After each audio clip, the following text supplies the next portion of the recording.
Hi! In front of me is CHUWI HiPad X, and today I would like to show you how you can download and apply Apple Layout on this Android. First of all, just go into Play Store. Now click on the search bar and type in iOS Launcher. After that, you need to download this app from this developer and open it.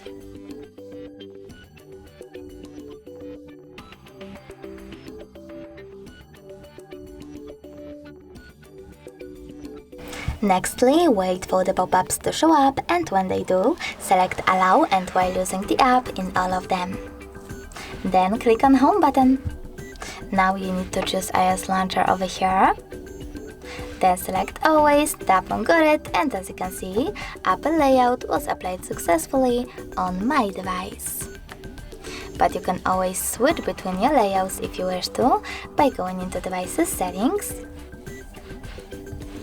choosing Apps and Notifications, then Default Apps, and finally Home app. To go back into your default one, you need to tap on Quick Step. If you wish to go back to iOS, just tap on iOS. Thanks so much for watching. If you enjoyed this video, leave a like, comment, and definitely subscribe. Bye!